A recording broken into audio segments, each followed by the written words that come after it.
videogan waxaan kaga hadlaynaa scalar multiplication of matrices.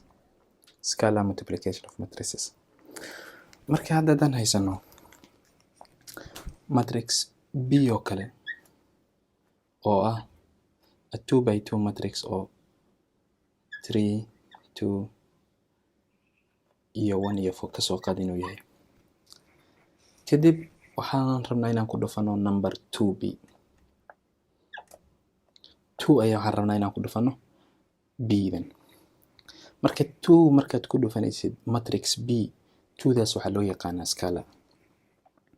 Markaasaanay noqonaysaa 2 times matrix B oo ah 3 2 4 1.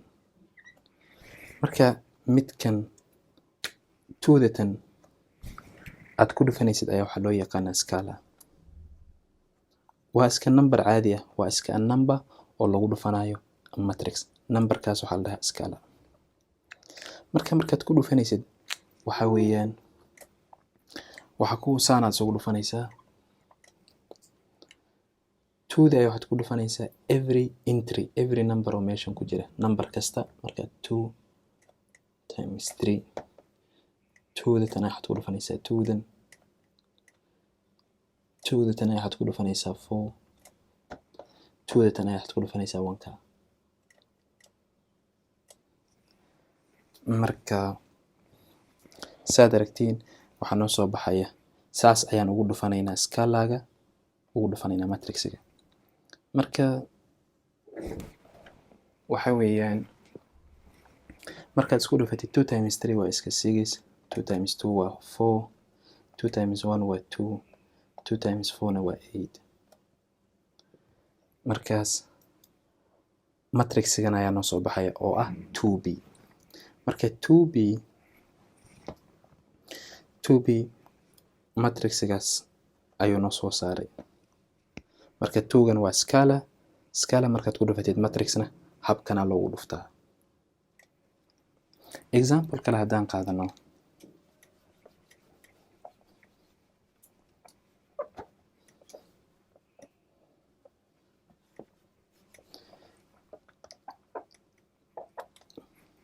Example kale haddaan qaadano oo kii hore ka yar weyn 6 ka soo qaad inta iyo 5 aan ku daraynaa.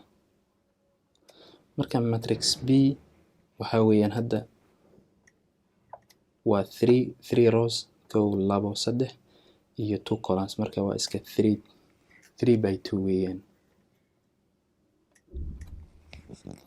Marka haddaan rabno inaan raadino 2b ama aan ka dhigano scalageena markan 5 ba ka soo qaad 5b. Marka 5b waxaan ku helaynaa sida tan. 5ta ayaa waxaan ku dhufanaynaa matrix B-ga.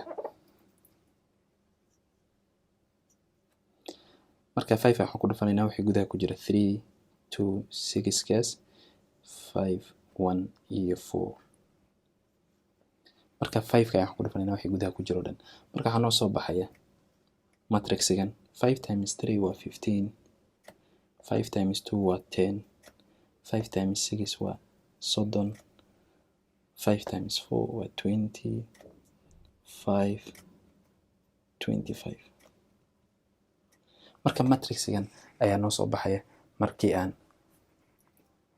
scalar 5tan aan ku dhufano matrix B. Marka 5tan waxaa la dhahaa saan idiin sheegay waa scalar.